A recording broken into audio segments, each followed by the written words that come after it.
Bismillahirrahmanirrahim. Assalamualaikum warahmatullahi ta'ala wabarakatuh.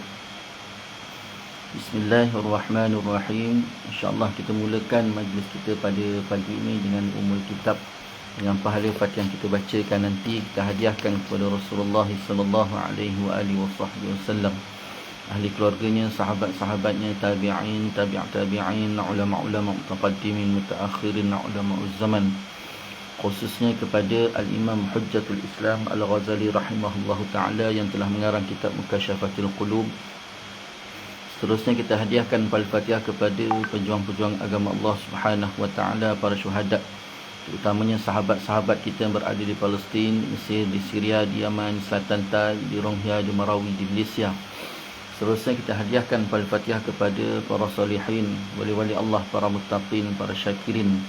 Seterusnya kepada kedua ibu bapa kita, guru-guru kita, kaum keluarga kita, kaum muslimin dan muslimat. Al-Fatihah. A'udzu billahi minasyaitonir rajim. Bismillahirrahmanirrahim. Alhamdulillahi rabbil alamin. Ar-Rahmanir Rahim. Malik yaumiddin. Iyyaka na'budu wa iyyaka nasta'in. اهدنا الصراط المستقيم صراط الذين أنعمت عليهم غير المغضوب عليهم ولا الضالين آمين. InsyaAllah untuk menambah baik lagi majlis kita pada pagi ini, marilah sama-sama kita berselawat ke atas Nabi sallallahu alaihi wasallam. Semoga dengan kita berselawat ke atas Nabi sallallahu alaihi wasallam, Allah subhanahu wa ta'ala menambah lagi keberkatan, keredaan, rahmat, dan lebih-lebih lagi kita mengharapkan Allah subhanahu wa ta'ala mengampuni segala dosa kita, insyaAllah. Bismillahirrahmanirrahim. Allahumma salli ala Sayyidina Muhammadin nabiyil ummi wa ala alihi wa sahbihi wa barik wa sallim. اللهم صل على سيدنا محمد النبي الأمي وعلى آله وصحبه وبارك وسلم. اللهم صل على سيدنا محمد النبي الأمي وعلى آله وصحبه وبارك وسلم. اللهم صل على سيدنا محمد النبي الأمي وعلى آله وصحبه وبارك وسلم. اللهم صل على سيدنا محمد النبي الأمي وعلى آله وصحبه وبارك وسلم. اللهم صل على سيدنا محمد النبي الأمي وعلى آله وصحبه وبارك وسلم. اللهم صل على سيدنا محمد النبي الأمي وعلى آله وصحبه وبارك وسلم. اللهم صل على سيدنا محمد النبي الأمي وعلى آله وصحبه وبارك وسلم. اللهم صل على سيدنا محمد النبي الأمي وعلى آله وصحبه وبارك وسلم. اللهم صل على سيدنا محمد النبي الأمي وعلى آله وصحبه وبارك وسلم. اللهم صل على سيدنا محمد النبي الأمي وعلى آله وصحبه وبارك وسلم. Bismillahirrahmanirrahim. Alhamdulillahi rabbil alamin. Wa bihi nasta'in ala umuri dunya waddin. Wassalatu wassalamu ala sayyidil mursalin khatimin nabiyyin Muhammad sallallahu alaihi wa alihi wa sahbihi wa sallam. وعلى آله وأصحابه وتابعا وتابع تابعا لهم بإحسان إلى يوم الدين. سبحانك لا علم لنا إلا ما علمتنا إنك أنت العليم الحكيم رب اشرح لي صدري ويسر لي أمري واحلل عقدة من لساني يفقهوا قولي رب زدنا علما وارزقنا فهما اللهم يسر ولا تعسر رب تمم بالخير يا فتاح يا عليم افتح لنا فتوح العارفين ولا حول ولا قوة إلا بالله العلي العظيم ولا حول ولا قوة إلا بالله العلي العظيم ولا حول ولا قوة إلا بالله العلي العظيم أما بعد قال الله تعالى في القرآن العظيم أعوذ بالله من الشيطان الرجيم بسم الله الرحمن الرحيم ألم نشرح لك صدرك ووضعنا عنك وزرك الذي أنقض ظهرك ورفعنا لك ذكرك فإن مع العسر يسرا إن مع العسر يسرا فإذا فرغت فانصب وإلى ربك فارغب صدق الله العظيم. Alhamdulillah, pertama-tamanya marilah sama-sama kita merafakkan rasa syukur kita ke hadrat Allah Subhanahu wa taala. Dengan keizinan Allah Subhanahu wa taala dapat sama-sama kita bertemu dan kita bersua lagi pada pagi ini, dan sama-sama kita mengharapkan semoga pertemuan kita pada pagi ini Allah Taala penuhkan dengan keberkatan, keredaan, rahmat, dan lebih-lebih lagi kita mengharapkan Allah Subhanahu wa taala mengampuni segala dosa kita insya-Allah. Dan insya-Allah kita akan sambung lagi pembacaan kitab Mukasyafatul Qulub yang telah dikarang kitab ini oleh Al-Imam Hujjatul Islam Al-Ghazali rahimahullah ta'ala. Dan insya-Allah pada pagi ini kita akan masuk pada bab yang ke-29, iaitu beberapa langit dan jenis-jenis yang berbeza. Beberapa langit dan jenis-jenis langit yang berbeza-beza. Jadi dalam bab yang ke-29 ni Al-Imam Hujjatul Islam Al-Ghazali rahimahullah ta'ala nak menceritakan tentang kejadian alam, terutamanya bagaimana Allah Ta'ala cipta langit dan kejadian langit yang berbeza-beza. Bukan satu jenis. Langit yang pertama tak sama dengan langit yang kedua, langit yang kedua tak sama langit yang ketiga, sampailah langit yang ketujuh. Jadi di sinilah pembahasan bagaimana segala penciptaan itu diceritakan semula oleh Al-Imam Hujjatul Islam Al-Ghazali rahimahullah ta'ala dalam bab yang ke-29. Qala al-musannifu rahimahullah ta'ala wa nafa'ana wa iyyakum ajma'in.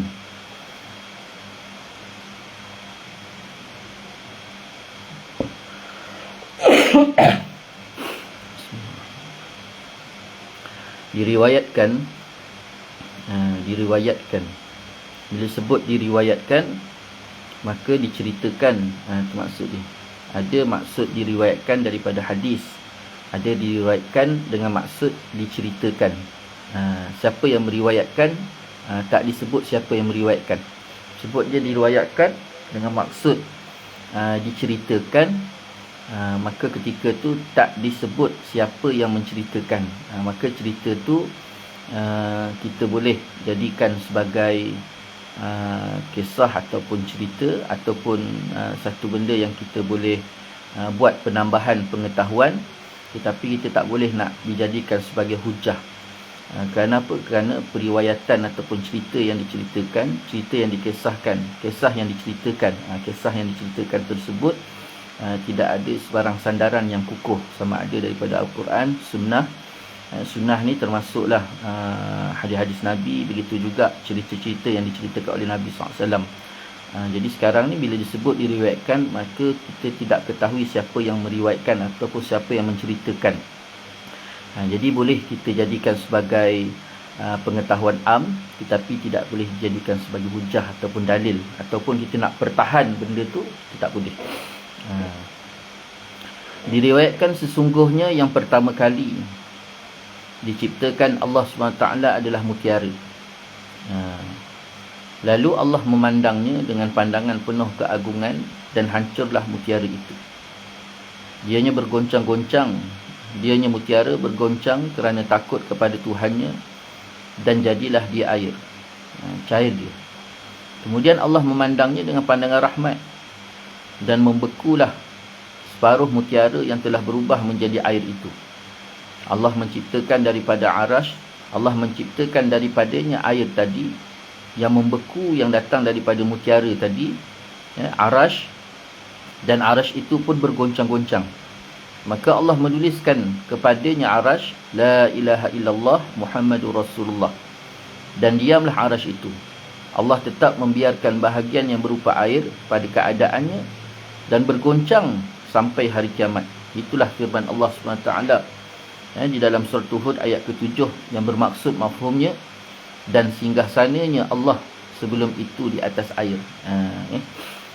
Jadi Imam Ghazali rahimahullah ta'ala di dalam bab yang ke-29 sebelum dia bicarakan bagaimana kejadian langit. Langit ni kita tahu bahawa ada 7 lapis langit.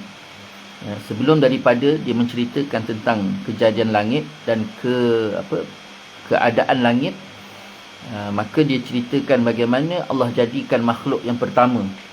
Allah jadikan makhluk yang pertama. Makhluk ni apa? Sesuatu yang dijadikan. Makhluk ni sesuatu yang dijadikan. Dia sebelum Allah menjadikan makhluk, dia dipanggil sebagai apa panggil? Allahumma salli. Ketika tu tidak ada sebarang makhluk, tapi yang hanya ada adalah Allah SWT. Allah semata-mata yang ada ketika itu. Allah Ta'ala ni bersifat huwal awwalu wal akhiru wal zahiru wal batin. Tidak ada permulaan. Allah ni tak ada permulaan. Dia sedia ada. Dan dia tidak ada akhir. Dia ada kekal sampai bila-bila. Jadi sebelum Allah jadikan makhluk tu dipanggil satu masa ataupun satu zaman. Tak ingat pula pagi ni. Allahumma salli. Ada satu nama, diberikan nama ketika tu. Dan bila Allah jadikan makhluk, maka hilanglah zaman tu. Zaman pun tak disebut zaman, tapi suasana dan keadaan ketika tu. Dan penciptaan makhluk yang pertama ni ada kepelbagaian riwayat. Ada riwayat yang menyatakan, kalau kita lihat dalam kitab ni, Imam Ghazali sebut Allah jadikan mutiara yang pertama. Makhluk yang pertama Allah SWT jadikan adalah mutiara. Ada riwayat yang menyebutkan Nur Muhammad. Nur Muhammad Allah jadikan yang pertama. Dan ada riwayat yang menyebutkan yang pertama sekali Allah jadikan adalah qalam. Qalam atau pen. Kenapa Allah jadikan pen? Allah jadikan pen kerana dengan pen itulah Allah menulis segala qada. Qada dan qadar. Kita makhluk ni, apa dikatakan makhluk? Makhluk ni ma siwallah. Ma siwallah. Sesuatu selain daripada Allah itu makhluk. Atau juga dipanggil sebagai alam. Ataupun dipanggil sebagai hadis.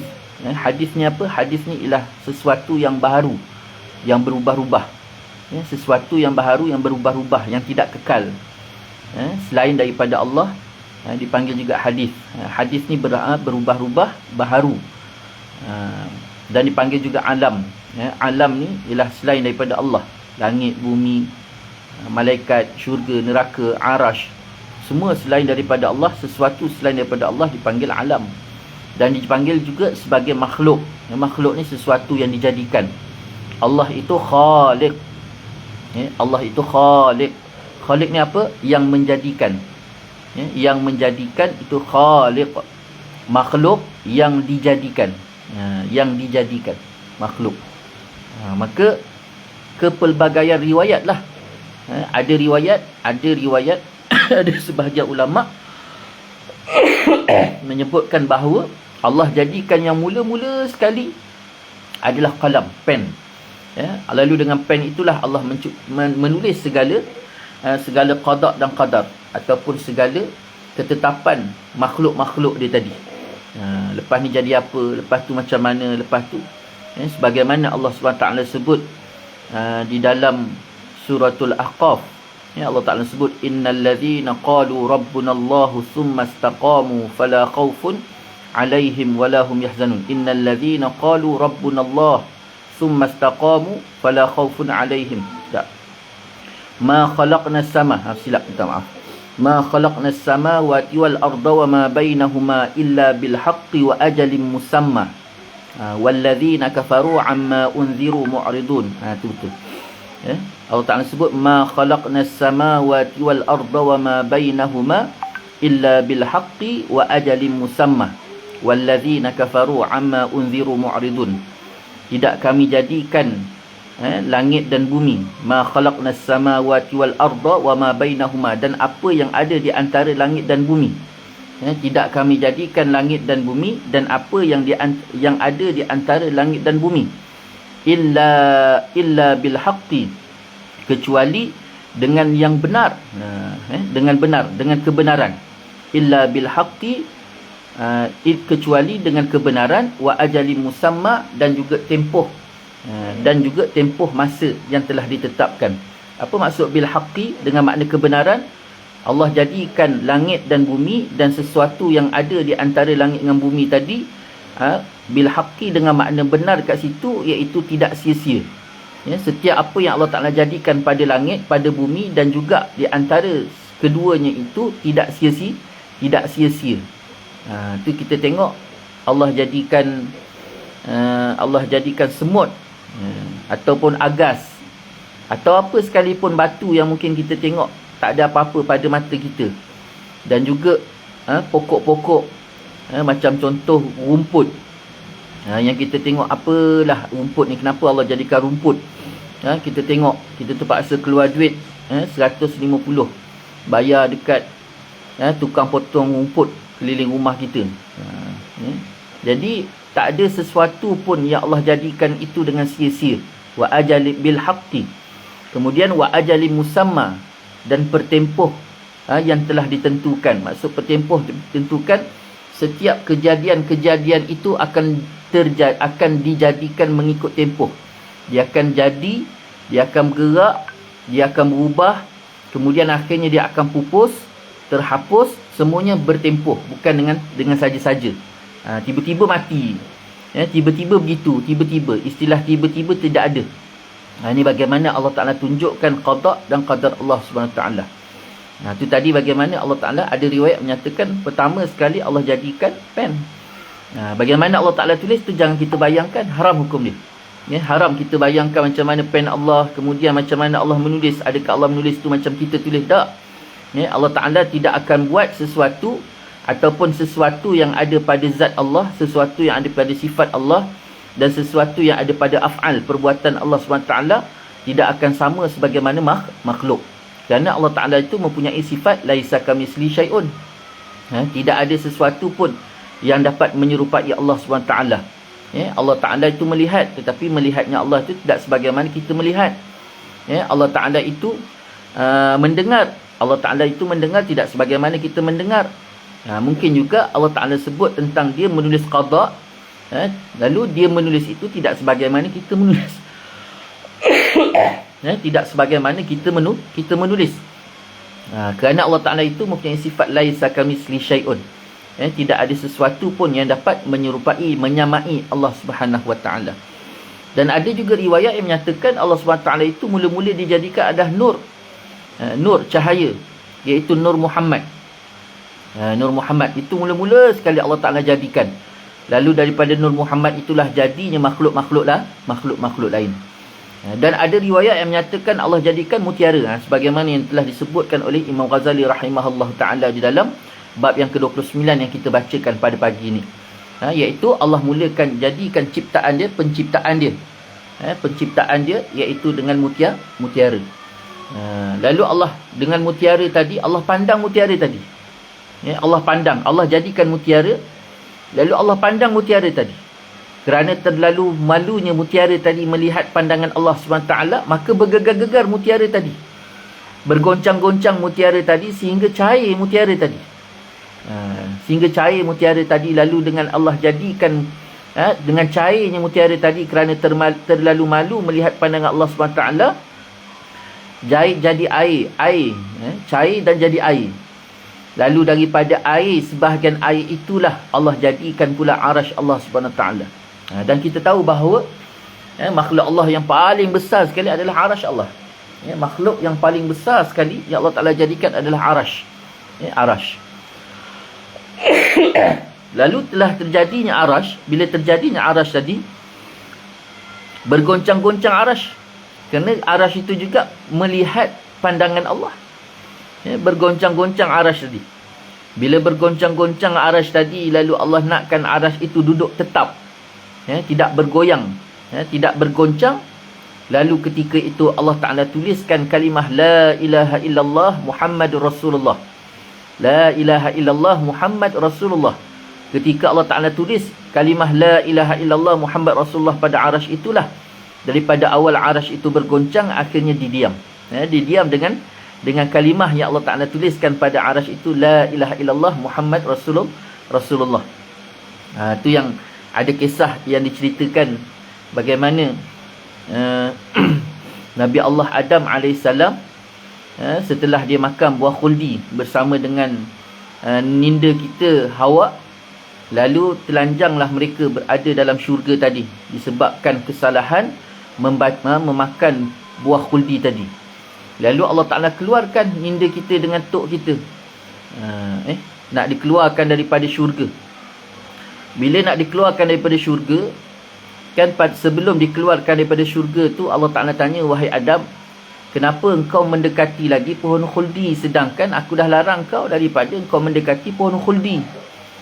Lalu Allah Ta'ala tanya, wahai Adam, kenapa masih lagi engkau mengikut hasutan syaitan, sedangkan aku dah bagi tahu kau, innahu lakum aduwwum mubin, sesungguhnya iblis ataupun syaitan itu adalah musuh yang nyata. Lalu tidak ada ungkapan lain yang keluar daripada dua bibir Nabi Allah Adam AS kecuali dia mengungkapkan, Rabbana zalamna anfusana wa illam taghfir lana wa tarhamna lanakunanna minal khasirin. Wahai Tuhan kami telah menzalimi diri kami. Rabbana zalamna anfusana wa illam taghfir lana, dan jika engkau tidak mengampuni kami, wa tarhamna, dan mengasihi kami, lanakunanna minal khasirin, sungguh kami berada dalam kalangan orang-orang yang rugi. Dan selain daripada dia minta ampun, bertaubat pada Allah SWT, dia juga mendatangkan selawat ke atas Nabi SAW.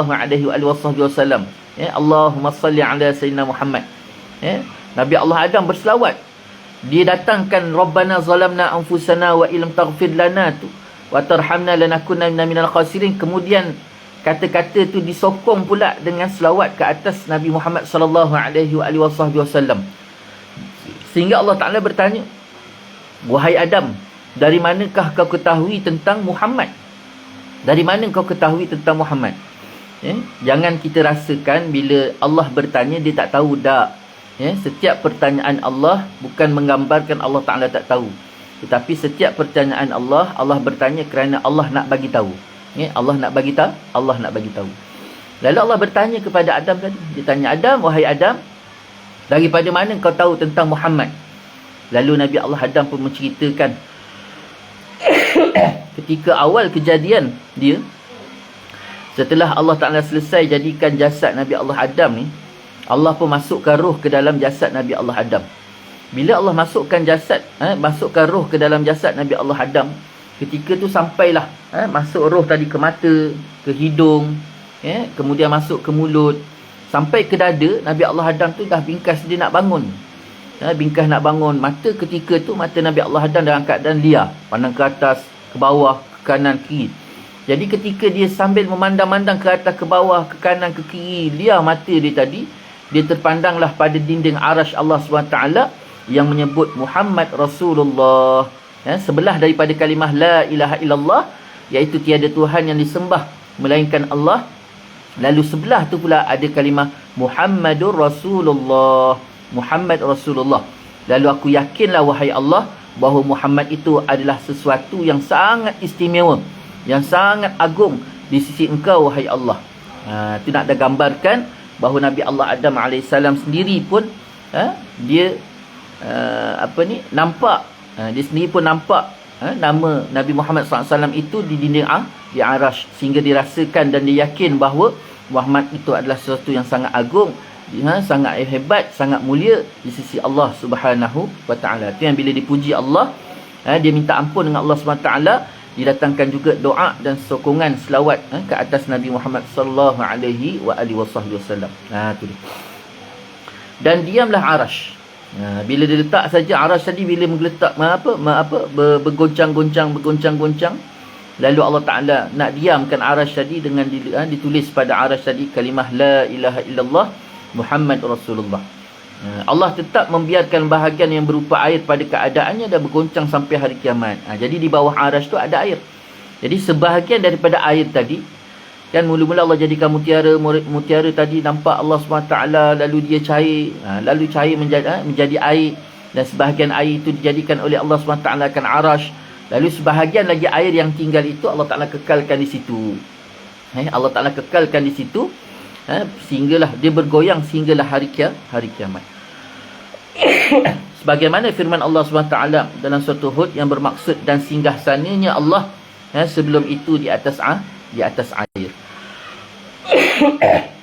Minta maaf batuk. Kemudian air itu saling bertepuk. Air itu saling bertepuk dan berombak serta mengepulkan banyak asap yang membumbung saling tindih satu dengan yang lain. Air itu berbuih, dan daripada buih itu Allah SWT menciptakan beberapa langit dan bumi dan bentuk sebuah lipatan. Jadi langit dan bumi merupakan hal yang padu, dan Allah menciptakan di dalamnya angin. Di dalamnya langit dan bumi tadi ada angin. Maka dia memisahkan antara lipatan-lipatan langit dan lipatan-lipatan bumi. Jadi daripada lipatan-lipatan tadi, mula-mulanya dia berdempet-dempet, berdempet-dempet, berhimpit-himpit di antara langit dan bumi tadi. Lalu Allah jadikan angin, dengan angin itulah yang memisahkan di antara langit-langit dan juga bumi-bumi. Sebagaimana firman Allah SWT di dalam surah Fussilat ayat ke-11. Kemudian dianya Allah menuju kepada penciptaan langit, dan langit masih lagi merupakan asap. Jadi nampak gambaran. Imam Ghazali kata apa? Air tadi daripada singgah sana tu, daripada singgah sana arasy Allah SWT tadi tu, Allah kekalkan air yang bergoncang-goncang di bawah arasy tadi. Lalu bergoncang-goncang air tadi tu berombak-ombak sehingga menimpa-nimpa di antara satu sama lain. Sehingga menimpa-nimpa di antara satu sama lain, dan daripada situlah terjadinya kepulan asap. Dengan dia menimpa air tu di antara satu sama lain, berombak-ombak tadi, sehingga lahirlah kepulan-kepulan asap. Lalu dengan kepulan asap itulah bertindih-tindih, dan air tadi berbuih-buih. Daripada bertindih-tindih air tadi berombak-ombak jadi kepulan asap. Lalu daripada kepulan asap itu dia daripada air tadi juga berbuih-buih. Dia berbuih-buih. Jadi daripada buih-buih itulah lalu Allah jadikan langit dan bumi dalam bentuk sebuah lipatan. Maksud sebuah lipatan tu berlipat-lipat. Daripada buih tadi Allah Ta'ala ciptakan langit dengan bumi dalam keadaan berlapis-lapis. Ini belum lagi duduk dalam keadaan tu, dia masih lagi bertindih-tindih. Macam lipatan baju lah. Dia duduk rapat-rapat lagi. Lalu Allah jadikan angin. Allah jadikan angin untuk memisahkan di antara langit-langit tadi dan juga bumi-bumi tadi. Asalnya dia berdempet, dia rapat, dia berhimpit-himpit. Lalu Allah jadikan angin, dengan angin tadi itulah yang memisahkan di antara satu lapisan dengan satu lapisan lain, baik sama ada lapisan langit maupun lapisan bumi. Sebagaimana Allah SWT sebut dalam surah Fussilat ayat ke-11, kemudian dianya Allah menuju kepada penciptaan langit, dan langit masih lagi merupakan asap. Itu bagaimana dalil menunjukkan bahawa langit tadi asalnya daripada kepulan asap Allah jadikan langit. Dan daripada situ nak digambarkan bahawa langit itu tetap padu. Dia bukan sesuatu benda yang macam angin ke apa, tidak. Tapi dia satu benda yang padat, mampat. Satu benda yang mampat, yang padat. Bukannya satu benda yang kalau kita pegang macam angin boleh lepas gitu. Angin tu sendiri pun sebenarnya dia berjuzuk. Bukannya satu benda yang tu. Sebab kalau kita pukul, kita terasa angin tadi. Sebab dia satu benda yang mampat juga. Cuma langit tu lebih mampat. Macam contoh kita ketuk meja. Meja ni kita ketuk, kita rasa mampat. Begitulah keadaan langit tadi. Dia bukan satu benda yang macam angin kita boleh tolak-tolak, kita lepas-lepas yang juga. Sesungguhnya Allah SWT menciptakan langit hanya daripada asap, dan tidak menciptakannya daripada wap, Dijadikan daripada asap, tidak daripada wap. Kerana asap adalah sesuatu yang bahagian-bahagiannya saling berhubung erat dan tetap menyatu sampai batas terakhirnya. Dan wap selalu saling berjauhan dan saling melepaskan diri.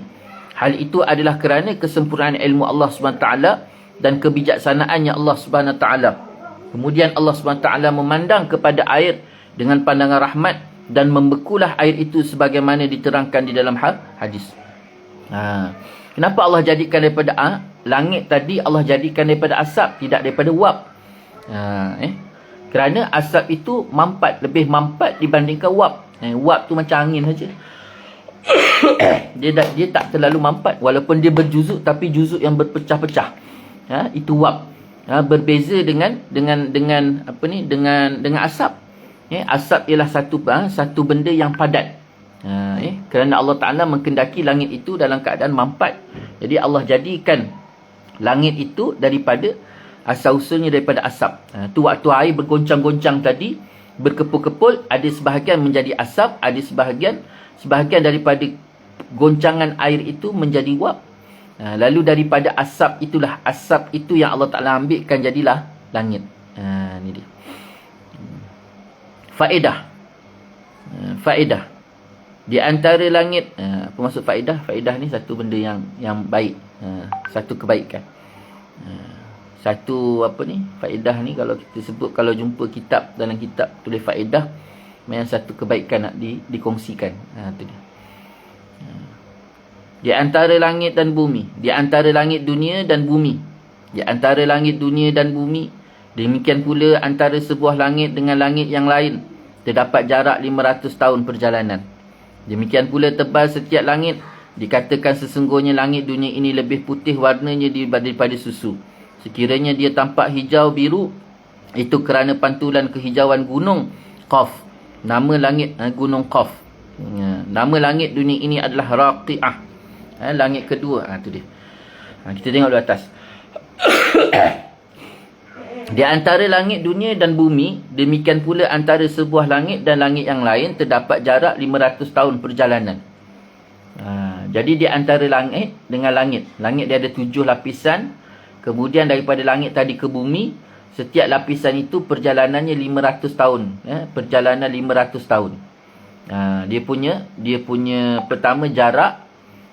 Dia punya jarak tu di antara satu langit dengan satu langit itu, dengan langit dengan bumi, jaraknya 500 tahun perjalanan.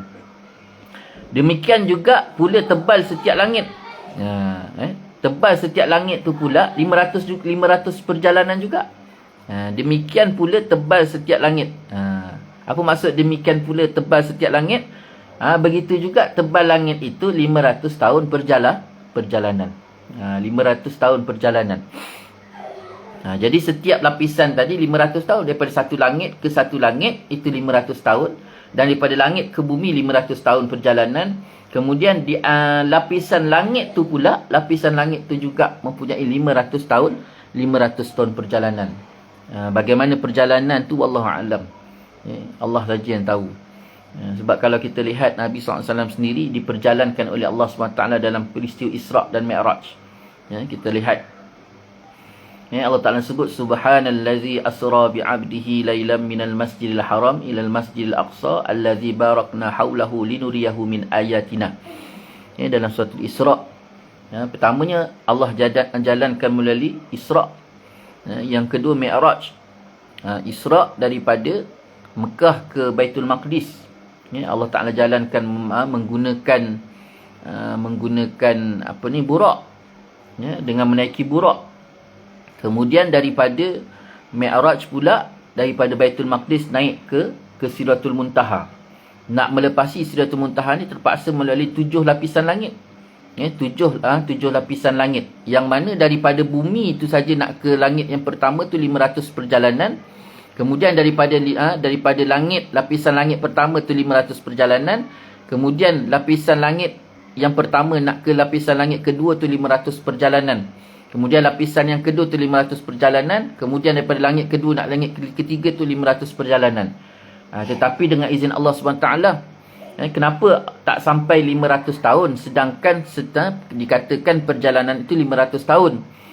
Kerana dikira 500 tahun itu daripada ilmu manusia dengan ukuran manusia. Tetapi apa yang dilalui oleh Nabi SAW itu bukan ilmu manusia. Bukan dengan ukuran ilmu manusia, tetapi dengan kehendak Allah. Itu Allah Ta'ala sebut sendiri dekat dalam surah Al-Isra, Subhanallazi asra. Allah Ta'ala menggunakan asra. Asra ni dengan makna diperjalankan, bukan Nabi berjalan. Kalau Nabi berjalan, maknanya nak tak nak Nabi kena ikut dengan ilmu manusia tadi, yang mana perjalanan tadi daripada satu lapis ke satu lapis itu 500 tahun. Tapi Nabi SAW itu diperjalankan. Itu sebabnya Allah SWT mulakan perkataan ataupun ayat suratul Isra itu, sebelum dibicarakan ataupun diceritakan tentang peristiwa Isra itu, Allah mulakan ayat itu dengan Subhanallazi. Subhanallazi. Subhanallazi, maha suci Allah. Maha suci Allah. Siapa Allah? Allazi asra. Allazi asra. Allazi siapa? Allazi itu balik pada Allah. Asra, yang memperjalankan. Dia memperjalankan hamba dia tadi. Siapa hamba tu? Balik kepada Nabi Muhammad SAW. Jadi Allah yang jalankan. Bila kata Allah yang jalankan ketika tu, tidak ada sesuatu benda yang terbatas. Ilmu Allah tu tidak terbatas. Dan pengetahuan kuasa Allah itu tidak terbatas. Allah boleh jalankan semahu dia. Semahu Allah Subhanahu Wa Taala. Itu sebabnya apa yang kita bicarakan ini, 500 tahun perjalanan tu tak boleh nak disamakan dengan peristiwa Isra dan Mi'raj yang dilalui oleh Nabi SAW. Kerana 500 tahun yang dibicarakan di sini dengan ukuran ilmu manusia. Dengan ukuran ilmu manusia. Tapi dengan ukuran Allah SWT dan peristiwa mukjizat yang diberikan kepada Nabi SAW tersebut adalah sesuatu yang luar daripada ukuran ilmu manusia. Itu dia. Dikatakan sesungguhnya langit dunia ini lebih putih warnanya daripada susu. Langit dunia ni apa? Langit dunia ni ialah langit yang pertama. Dia kan ada 7 lapis. Daripada kita yang berada di atas muka bumi ni, dekat atas kita ni, lapisan langit yang pertama ni dipanggil langit dunia. Lalu langit dunia ini sifatnya putih daripada susu. Susu tu putih. Lalu langit dunia itu jauh lebih putih daripada susu.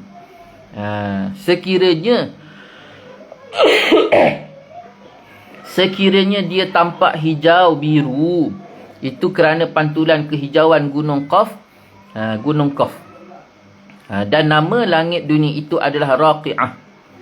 Langit pertama tu namanya Raqi'ah. Jadi bila kita pandang ke langit, kan disebutkan bahawa langit pertama itu jauh lebih putih daripada susu. Tapi kenapa bila kita tengok ke langit kita nampak biru? Kita nampak biru. Kerana itu adalah pantulan daripada gunung-gunung Qaf. Gunung Qaf. Kerana gunung Qaf itu hijau. Lalu dengan pantulan, macam contoh cermin lah. Cermin, benda putih, air sungai putih tu, jernih tu. Lalu kita bila tengok je ke sungai, maka kita nampak benda yang ada dekat atas sungai tu, sama ada pokok ke ataupun awan sendiri ke ataupun tu, kerana pantulan daripada yang ada dekat atas tu, atas sungai tadi, air tadi. Jadi begitulah keadaan langit yang memantulkan tu. Sedangkan sifat langit yang pertama ataupun dipanggil langit dunia itu adalah warnanya putih, jauh lebih putih daripada susu. Lalu yang kita nampak itu adalah pantulan daripada bumi. Pantulan warna daripada bumi yang memantul pada langit yang pertama tadi, sehingga kan putih itu tidak lagi nampak dengan mata kita. Yang kita nampak itu warna yang hasil daripada pantulan bumi.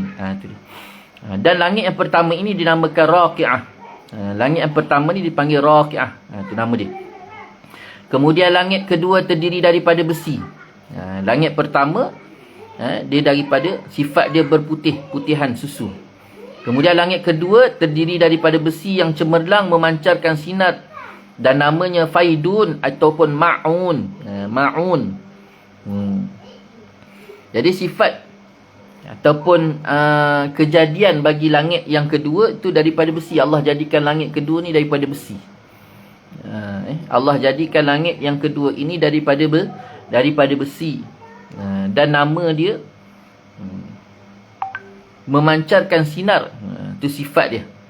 Pertama dijadikan daripada besi, kejadiannya daripada besi, dan sifat dia memancarkan cahaya, pantulan cahaya. Kan besi tu kalau kita tengok, bila kena saja cahaya tu kan dia memantul cahaya.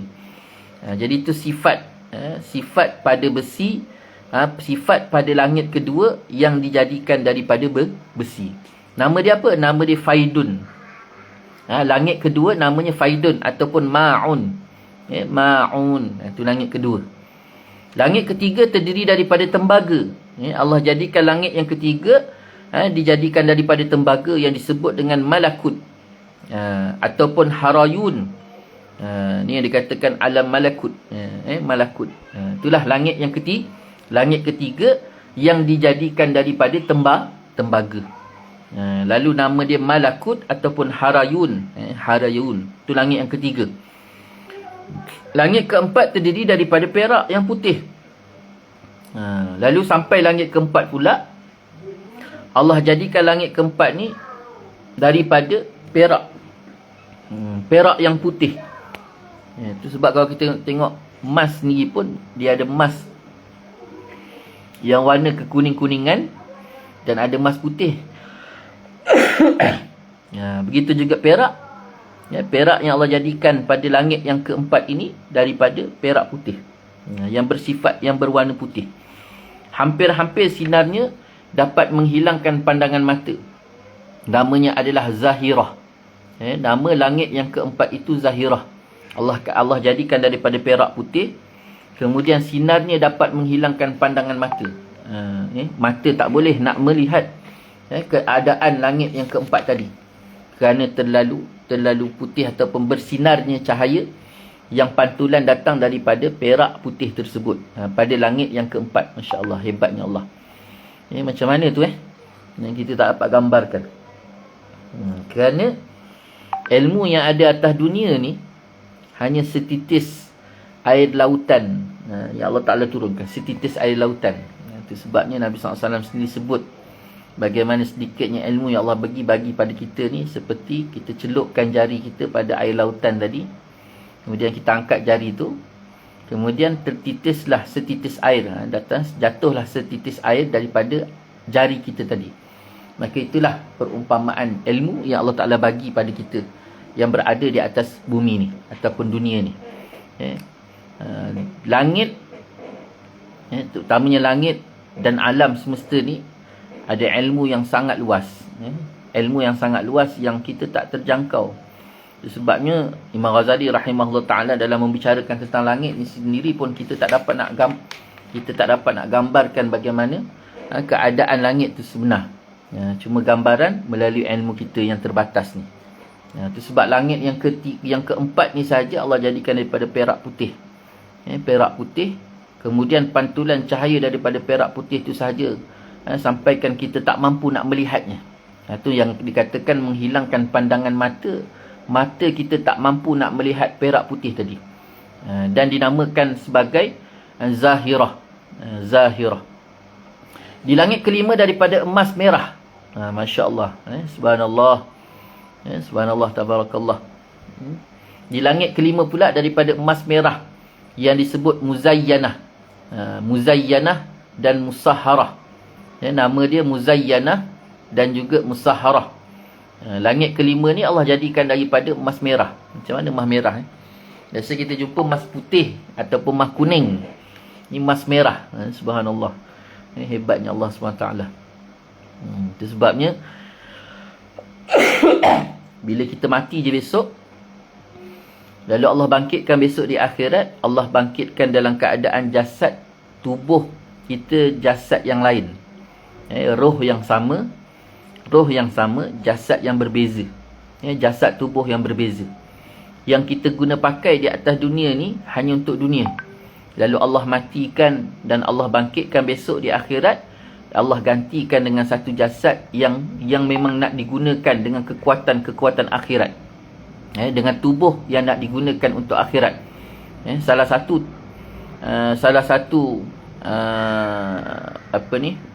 kelebihan tubuh akhirat ni, dia tak berubah. Salah satu kelebihan tubuh yang Allah Ta'ala bagi besok di akhirat ialah tubuh besok dia tak berubah. Kita dekat atas dunia ni berubah. Adha 9 pukul 9 dengan adha 9 1 minit tak sama. Tubuh kita berubah. Yang pukul 9 tadi dengan 9 1 minit, apatah lagi pukul 10, apatah lagi besok, apatah lagi lusa, kita akan berubah. Berubah. Kalau kecil jadi besar, daripada besar jadi dewasa, kemudian jadi tua, kemudian macam-macam lah kita berubah. Dan setiap saat detik yang kita lalui di atas muka bumi Allah SWT ini senantiasa berubah-ubah. Baik sama ada perubahan itu terjadi secara besar ataupun secara kecil. Secara kecil ni contoh macam tubuh kita lah. Tubuh kita ni daripada 1 minit ke 1 minit, 1 saat ke 1 saat, itu dia berubah sebenarnya. Macam contoh daun hijau. Daun hijau yang ada pada daun hijau tadi pukul 9 dengan daun hijau yang berada dalam jam, dalam pukul 9 1 minit, 9 2 minit, tak sama dengan pukul 9 tadi. Dia berubah hijau dia. Sama ada hijau tu semakin hijau, ataupun hijau tu semakin menguning, ataupun semakin pudar dan sebagainya. Begitulah keadaan tubuh kita. Itu perubahan kecil. Perubahan besar pula, contohnya seperti kehidupan kita. Kehidupan kita daripada mula kita hidup, hari ni hidup, kejap lagi kita mati. Contoh, itu perubahan besar. Kita sihat, kemudian tak sampai 1 minit kita sakit. Itu perubahan besar, termasuk dalam perubahan besar. Jadi besok ke akhirat tidak ada benda tu. Tubuh kita tu Nabi SAW sebut di antara 30 ke 40. Tubuh yang akan dibangkitkan oleh Allah, dijadikan semula oleh Allah SWT di akhirat itu, usia tubuh kita dia akan kekal dengan usia 30 ke 40. Jadi boleh-bolehlah tengok cermin, ingat-ingat balik macam mana usia kita 30 40. Terang tang kan. Itulah yang akan diguna pakai dan tidak akan berubah-ubah. Langit yang keenam. Langit yang keenam daripada mutiara yang gilang gemilang sinarnya, namanya khalisah. Khalisah. Langit yang keenam ni Allah jadikan daripada mutiara. Mutiara yang gilang gemilang sinarnya. Maksud gilang gemilang ni maksudnya bersinar-sinar. Itu sifat mutiara pada langit yang keenam. Langit keenam tu Allah jadikan daripada mutiara-mutiara. Lalu mutiara tu bersinar-sinar dengan penuh gilang gemilang. Maksudnya bersinar-sinar, memancar-mancar sinaran dia. Memancar-mancar sinaran dia. Lalu langit yang keenam ni dinamakan sebagai khalisah. Khalisah. Dan di dalam langit yang ketujuh inilah terdapat Baitul Ma'mur, yang memiliki 4 buah tiang, sebuah daripada yakut merah, sebuah daripada zabarjad, sebuah daripada perak putih, dan sebuah lagi daripada emas merah. Sampai kepada kita sebuah riwayat bahawa sesungguhnya Baitul Ma'mur itu terdiri daripada batu akik, dan setiap harinya 70 malaikat masuk ke sana dan tidak kembali sampai hari kiamat. Betapa luasnya. Kenapa malaikat 70 malaikat, bukan 70 malaikat masuk ke Baitul Ma'mur ni. Dia akan masuk dan tanpa keluar, nak gambarkan betapa luasnya malaikat. Betapa luasnya Baitul Ma'mur. Ni langit yang ketujuh. Langit ketujuh dipanggil Baitul Ma'mur. Dan Baitul Ma'mur inilah yang Allah jadikan dekat situ ada 4 tiang. Ada tiang yang dijadikan daripada yakut merah. Ada 1 tiang dijadikan daripada zabarjad, dan 1 tiang daripada perak putih, dan 1 tiang daripada emas merah. Dinamakan sebagai Baitul Ma'mur. Dan Baitul Ma'mur tu sendiri pula dijadikan daripada batu akik. Diperhiasi Baitul Ma'mur itu dengan batu akik. Batu akik tu, kalau kita tengok batu akik tu, kalau akik Yaman tu merah hati. Merah hati. Itu batu akik. Jadi cuba bayangkan batu akik tu kalau duduk dekat jari pun kita tengok cantik, mata memandang. Ni cuba bayangkan kalau batu akik tu pula duduk dekat Baitul Ma'mur tu, Allah jadikan Baitul Ma'mur tu daripada batu akik tu, masya-Allah, subhanallah. Tengok saja contoh macam mana Allah jadikan peristiwa Nabi Allah Sulaiman AS. Nabi Allah Sulaiman ketika menjemput Balqis, puteri Balqis, datang ke istana Nabi Allah Sulaiman. Waktu dia nak melangkah kaki masuk ke dalam istana Nabi Allah Sulaiman kan, dia sing-sing dia sing-sing kain dia tu. Dia sing-sing kain dia kerana dia tengok terlalu jernih dan ingatkan air. Balqis, puteri Balqis tu diingatkan lantai istana Nabi Allah Sulaiman tu air. Jadi dia sing-sing kain dia. Rupanya bukan air, tetapi batu. Batu-batu tu lah, batu-batu mutiara, batu-batu batu-batu yang batu-batu yang berlut sinar tu, bersinar. Jadi batu putih Balqis ingatkan air, jadi dia sing-sing kain dia. Kerana nampak bawah lut, dia tembus pandangan ke bawah tu. Cuba bayangkan kalau di dunia sahaja istana Nabi Allah Sulaiman tu sampaikan keadaan begitu, yang dilalui oleh puteri Balqis terpaksa menyingsing, dirasakan ingatkan air pada awal tu, macam mana pula dengan keadaan Baitul Ma'mur. Baitul Ma'mur ni tempat yang sangat-sangat luas, sangat luas. Dan Jibril AS sendiri pun tak boleh nak masuk tak boleh melepasi. Dia terakhir Baitul Ma'mur tu lah langit yang ke-7. Langit ke-7 tu dipanggil Baitul Ma'mur. Dan tempat yang terakhir pada Baitul Ma'mur tu, sebab lepas daripada Baitul Ma'mur tu dipanggil Sidratul Muntaha. Lepas Baitul Ma'mur dipanggil Sidratul Muntaha. Di Baitul Ma'mur itulah Allah SWT turunkan Al-Quran. Dan daripada Baitul Ma'mur itulah Jibril AS mengambil ulang-alik daripada langit pergi ke Baitul Ma'mur. Kemudian dia ambil ayat-ayat Quran daripada Baitul Ma'mur tu turun ke bumi, sampaikan kepada Nabi SAW. Dan ketika peristiwa Mi'raj, Nabi SAW sampai ke Baitul Ma'mur tu sajalah. Dia tak boleh nak melepasi daripada langit yang ke-7 tu, ataupun lepasi daripada situ Baitul Ma'mur tadi. Kerana lepas daripada Baitul Ma'mur itu ada satu lagi lapisan dipanggil sebagai Sidratul Muntaha. Sidratul Muntaha tu tempat yang paling tinggi sekali. Dan memang tak boleh melepasi, sehingga Nabi SAW pada awalnya dia pujuk Jibril untuk menemani dia untuk bertemu Allah SWT di Sidratul Muntaha. Tapi Jibril kata, apa, aku sampai sini saja. Batas aku, kekuatan aku sampai di sini. Kalau aku naik lagi, maka aku akan terbakar. Aku akan terbakar. Kerana apa? Kerana memang tu batas yang disediakan oleh Allah SWT kepada Jibril dan tak boleh melepasi.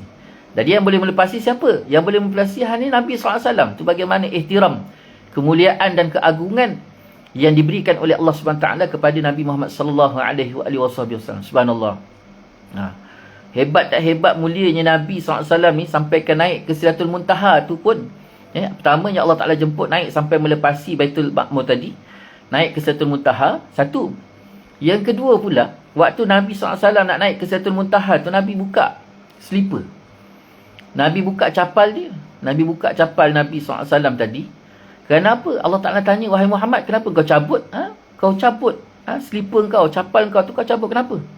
Lalu Nabi SAW kata, wahai Allah, aku cabut slipper aku, capal aku ni kerana aku teringatkan Nabi Allah Musa AS ketika bertemu dengan kau, wahai Allah, di Bukit Tursina. Di kaki bukit, belum naik lagi, di kaki bukit tu saja kau telah memerintahkan kepada Nabi Allah Musa supaya dicabutkan capal dia. Dibuka capal dia, kemudian barulah Allah perintahkan supaya naik ke Bukit Tursina untuk menemui Allah SWT. Jadi dengan keadaan peristiwa tu aku teringatkan, dan aku pun cabutlah capal sana nak menemui engkau, wahai Allah, di Sidratul Muntaha. Jadi Allah kata, wahai Muhammad, teruslah engkau memakai capal tersebut. Nak ceritakan sampai tahap bukannya zat Nabi, bukan jasad Nabi sahaja yang Allah ihtiramkan, sampai setiap apa yang ada pada tubuh Nabi SAW itu pun Allah agungkan, Allah muliakan. Slipper Nabi tu yang Nabi tempat pijak Nabi injak tu pun mulia tak mulia bila duduk pada tubuh Nabi SAW, Allah Ta'ala tak bagi cabut. Allah Ta'ala muliakan, Allah agungkan. Itu yang sampaikan tahap naiknya Nabi ke langit itu pun dengan memakai capal. Dan satu lagi benda yang Nabi tak tinggalkan, iaitu Allahumma salli Muhammad, sugi, kayu sugi. Dua benda yang Nabi bawa naik ke langit. Kayu sugi. Itu dia. Menurut pendapat yang dapat dipercayai iaitu muktamad, sesungguhnya bumi itu lebih utama daripada langit. Sesungguhnya bumi itu lebih utama daripada langit. Kerana para nabi diciptakan daripada sana dan dikebumikannya di dalamnya, dan yang paling utama daripada tingkatan-tingkatan bumi itu adalah yang paling atas kerana alasan-alasan itu. Juga kerana ia tempat mengambil manfaat orang di bumi. Jadi dekat sini Imam Ghazali rahimahullah ta'ala dia cerita pula, langit tadi hebat tak hebat? Langit tadi hebat tak? 7 lapis langit tadi hebat tak? Hebat. Tetapi hebat-hebatnya langit tersebut jauh lebih hebat bumi. Jauh lebih hebat bumi. Kenapa? Kerana yang pertama sekali iaitu khalifah. Ya Allah Ta'ala sebut, iz qala rabbuka lil malaikati inni ja'ilun fil ardi khalifah qalu ataj'alu fiha man yufsidu fiha wa yasfiku ad-dima wa nahnu nusabbihu bihamdika wa nuqaddisu lak qala inni a'lamu ma la ta'lamun. Ya Allah Ta'ala bicara tentang keinginan nak jadikan manusia sebagai khalifah di atas muka bumi. Jadi khalifah ni macam ketua kampung, hebat. Orang yang hebat. Malaikat Allah Ta'ala tak angkat jadi khalifah. Iblis sendiri, Azazil tu pada peringkat awal dia adalah makhluk Allah SWT yang paling dimuliakan oleh Allah, dan dimuliakan oleh makhluk-makhluk Allah SWT yang ada ketika itu pun Allah Ta'ala tak jadi khalifah.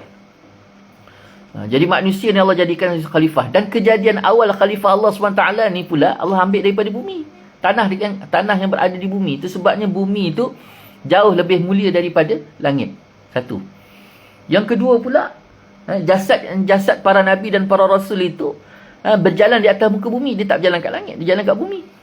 Dia berjalan di atas muka bumi. Dan yang ketiga pula, bila dia wafat, para nabi dan para rasul tu wafat, lebih-lebih lagi Nabi Muhammad sallallahu alaihi wasallam tu wafat, ditanamkan di bumi. Ditanamkan di bumi. Nak gambarkan bumi itu jauh lebih mulia dibandingkan langit. Itu muktamad, tak ada khilaf. Kemudian dalam lapisan bumi itu pula ada 7 lapisan bumi. 7 lapisan bumi itu pula lapisan mana yang paling mulia? Lapisan yang paling mulia sekali adalah lapisan yang paling atas sekali. Kenapa? Kerana dia lebih mendekati kepada jasad para nabi dan rasul, dan itulah yang diguna pakai untuk menjadikan jasad para nabi dan rasul. Jadi yang pertama sekali, nak dibandingkan langit dengan bumi, bumi lebih mulia. Kemudian dalam 7 lapisan bumi itu pula, yang paling mulia adalah lapisan yang paling atas sekali. Kerana itulah diguna pakai untuk jadikan jasad para nabi dan para rasul dan khalifah yang berada di atas muka bumi. Dan juga yang kedua, itulah tempat injak para nabi dan rasul hidup di atas muka bumi. Dan yang ketiga pula, disitulah ataupun lapisan pertama itulah yang diguna pakai untuk menanam para jasad dan para nabi yang mulia, wali-wali Allah. Daripada Ibnu Abbas radhiyallahu an. Daripada Ibnu Abbas radhiyallahu an, langit paling utama adalah yang bumbungnya dekat dengan arasy Tuhan. Langit yang paling utama adalah yang bumbungnya dekat arasy Tuhan yang Maha Pengasih, iaitu kerusi. Kerana ia dekat dengan arasy dan kerana semua bintang yang diambil manfaatnya ada di sana, kecuali 7 yang selalu beredar. Adapun 7 bintang tersebut ada di dalam 7 langit itu. Zuhal ada di langit ke-7 untuk hari Sabtu. Mushtari di langit yang ke-6 untuk hari Khamis. Mirrih, Mirrih ataupun Marih. Mirrih di sini sebut Mirrih. Di dalam kitab sebut Marih. Itu cara sebut je lah. Ada di langit ke-5 untuk hari Selasa. Matahari ada dalam langit ke-4 untuk hari Ahad. Zurrah ada di langit ke-3 untuk hari Jumaat. Atarid ada di langit ke-2 untuk hari Rabu. Dan terakhir bulan ada di langit dan terakhir iaitu bulan ada di langit pertama untuk hari Isnin. Itu macam mana? Jadi dalam lapisan-lapisan langit tu pula, kalau tadi diceritakan perbezaan keutamaan ataupun kemuliaan yang diberikan. Langit dengan bumi, mana lagi mulia? Mulia lagi bumi. Kemudian dalam lapisan 7 lapisan bumi tu pula, yang paling mulia lapisan paling atas. Tu satu. Selesai. Kemudian dalam lapisan langit tu pula, yang paling mulia mana? Lapisan yang paling mulia adalah bumbung. Langit yang paling tinggi dan juga yang paling bumbung yang paling dekat dengan arasy Allah. Sudah pasti sesuatu yang berdempet dengan arasy Allah SWT. Kerana arasy itu yang paling agung. Paling besar, paling agung. Makhluk Allah SWT yang paling agung. Selain daripada kalau kita bicara makhluk ataupun kita bicara tentang manusia, ataupun makhluk, Nabi Muhammad SAW itu tidak boleh nafikan. Tapi selepas daripada itu arash Allah. Allah Ta'ala jadikan yang paling agung arash Allah. Kemudian dalam arash Allah SWT tadi tu pula Allah jadikan bintang-bintang. Bintang-bintang duduk dekat situ. Tetapi ada 7 bintang yang Allah keluarkan daripada situ. Tidak duduk di arash. Semua bintang. Kenapa? Kerana 7 bintang itu akan diguna pakai untuk makhluk bumi. 7 bintang yang Allah Ta'ala keluarkan. Duduk, dipertempatkan di setiap langit-langit tadi. Dipertempatkan pada setiap langit kerana dia beredar, dia berubah, dia musing. Kerana yang duduk ke aras tu dia kekal, dia tak berubah-ubah. Dan 7 bintang yang 7 bintang yang duduk di langit, Allah pertempatkan di langit itu, di setiap langit, lapisan langit tadi itu, dalam keadaan dia berubah-ubah tempat. Adapun 7 bintang tersebut yang ada di dalam 7 langit tadi, yang pertamanya Zuhal. Itu dia kata. Yang pertama Zuhal duduk pada langit yang ke-7. Zuhal ni yang paling tinggilah maknanya. Keberadaan Zuhal ini pada langit yang paling tinggilah. Selepas daripada Arash. Arash, Baitul Ma'mur tadi, kemudian naik ke langit 7. Langit ke-7 tu duduk Zuhal kat situ. Allah pertempatkan Zuhal kat situ, dan di situ menunjukkan hari Sabtu. Sebab kalau kita belajar ilmu apa ni, panggil ilmu bintang. Ilmu bintang ni dia adalah ilmu pertamanya ilmu petunjuk arah. Ilmu bintang ni, pentingnya ilmu bintang ni menunjuk arah. Yang keduanya, dengan ilmu bintang ni kita tahu hari ni hari apa. Ni tengok ni, hari ni hari apa. Lepas tu yang kedua, musim ni musim apa. Musim ni musim apa. Dan apa musim yang akan datang pula dekat depan nanti. Itu ilmu bintang. Itu sebab kalau kita lihat kembali balik pada sejarah, sejarah orang pertama yang mengelilingi dunia, kan daripada Portugis. Tetapi hakikat sebenar yang membantu orang yang mengelilingi dunia tadi adalah orang Melayu.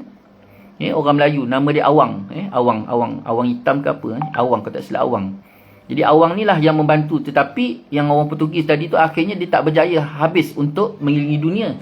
Dia mati di tengah jalan. Kemudian Awang ni lah yang teruskan. Jadi tapi cuma ialah penjajah kan, dia takkan highlight nama Awang ni.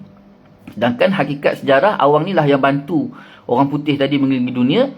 Dan juga Awang ni lah yang berjaya menghabiskan perjalanan mengelilingi dunia. Satu, kenapa Awang ni pula yang diambil sebagai pembantu?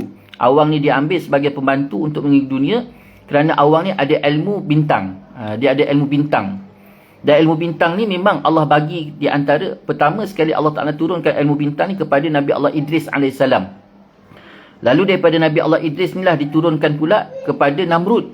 Namrud yang guna. Tu akhirnya Namrud dengan kelebihan yang ada pada dia tadi tu, sehingga dia mengaku dirinya Tuhan. Lalu ilmu bintang ni diwarisi oleh Nabi Allah Ibrahim AS. Dan daripada Nabi Allah Ibrahim AS tersebut diwarisi oleh 2 generasi ataupun 2 kaum, iaitu yang pertama Yahudi, Bani Israel, dan yang keduanya bangsa Melayu. Itu sebabnya bangsa Melayu ni adalah salah satu bangsa yang mengamalkan ilmu bintang, yang mengetahui tentang perjalanan ilmu bintang. Ni Allah Ta'ala bagi kelebihan kepada orang Melayu. Itu sebab kalau dulu orang sibuk memomokkan bahawa orang putih hebat kerana dia ada apa panggil? Dia ada penunjuk arah tu, apa panggil nama alat tu? Kompas. Allahumma. Dia ada kompas. Orang putih maju, dia ada kompas. Orang Melayu mundur, tak ada kompas. Memang orang Melayu tak guna kompas sebab orang Melayu dia guna ilmu bintang. Tu sebab orang Melayu dulu kalau dia nak buat rumah, dia tengok bintang. Hari apa yang patut dia buat rumah, dirikan rumah. Dia nak berjalan, dia tengok bintang sebagai penunjuk arah. Tu orang Melayu kita dulu. Kesultanan Melaka, Hang Tuah sendiri berjalan pusing dunia, membuat hubungan dengan kuasa-kuasa besar, terutamanya kerajaan Osmaniyah, Sultan Mahmud Fatih. Dia bawa kapal yang besar tu dalam keadaan menggunakan ilmu bintang. Tu kelebihan orang Melayu kita. Ni Allah Ta'ala bagi. Tu sebab penting. Ni ilmu bintang. Tu sebab disebut pada langit yang ke-7 iaitu Zuhal.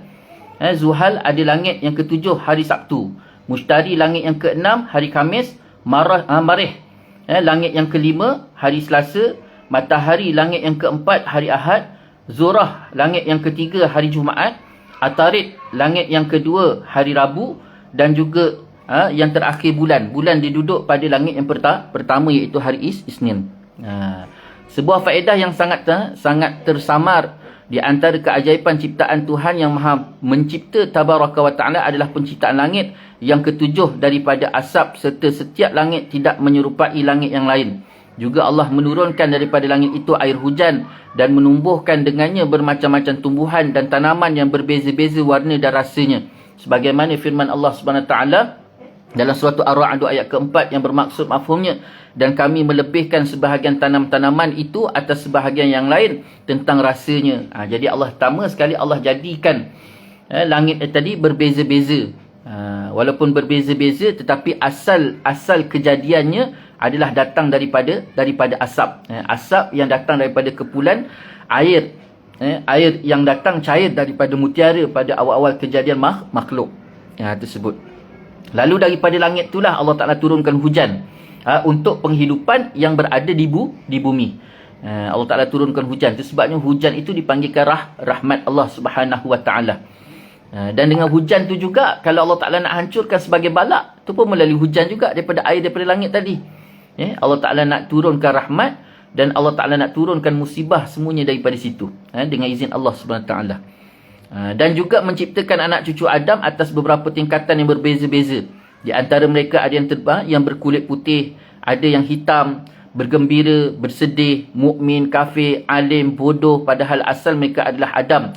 Maka Maha Suci Tuhan yang mengukuhkan segala sesuatu yang telah diciptakannya. Jadi Allah jadikan berbeza-beza. Semua perbezaan yang berlaku, baik sama ada pada fizikal, sifat ataupun perbuatan, semuanya itu bertujuan menunjukkan bahawa Allah SWT itu maha berkuasa dan maha bijaksana. Itu dia.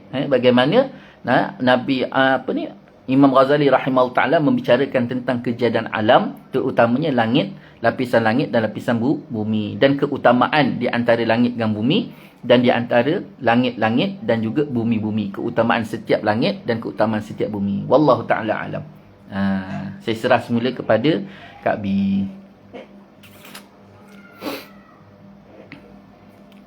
Ya, Ustaz. Ada apa nak tanya ke? Kita cuba tanya kawan-kawan kita, ada soalan-soalan ke?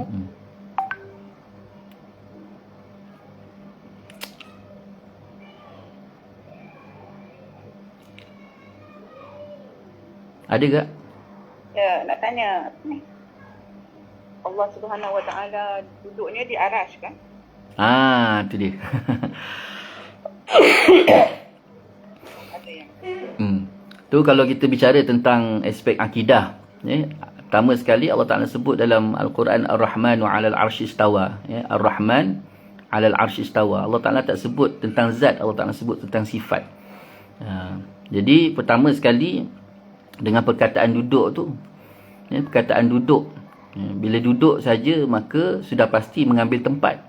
Bila mengambil tempat saja maka sudah pasti itu bukan Tuhan, itu bukan Allah. Kerana sifat Allah itu dia tidak mengambil tempat, tidak mengambil ruang. Kerana yang mengambil tempat dan mengambil ruang tu adalah makhluk. Makhluk saja yang mengambil tempat dan mengambil ruang. Itu memang akidah Ahlussunnah wal Jamaah. Kerana yang mengambil tempat dan mengambil ruang itu adalah makhluk.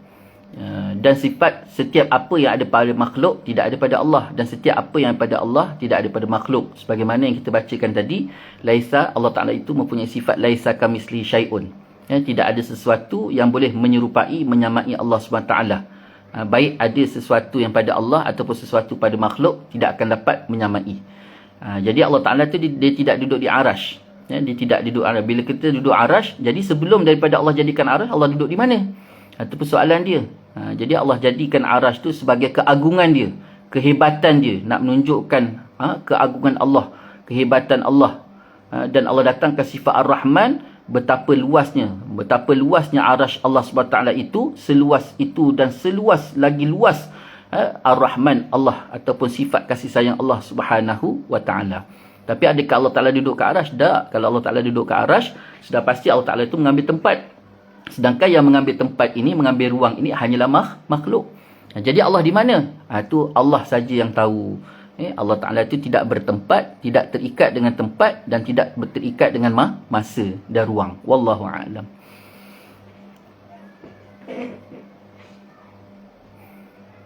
Boleh tak Ustaz. Ya. Assalamualaikum. Assalamualaikum.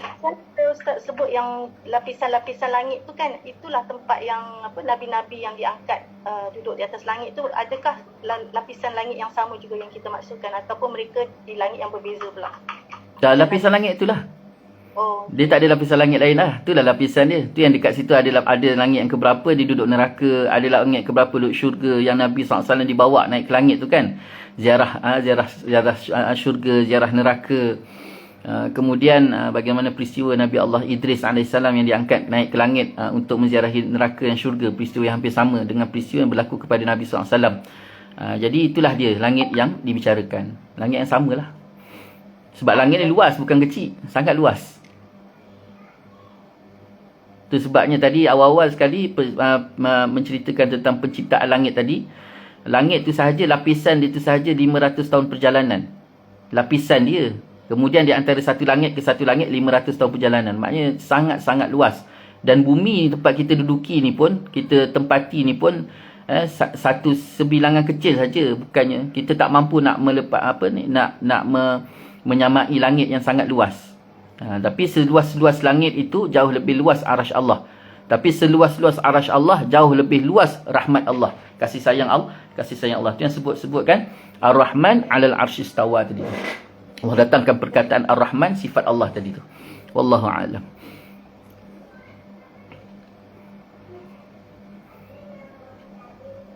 Kira? Ada lagi?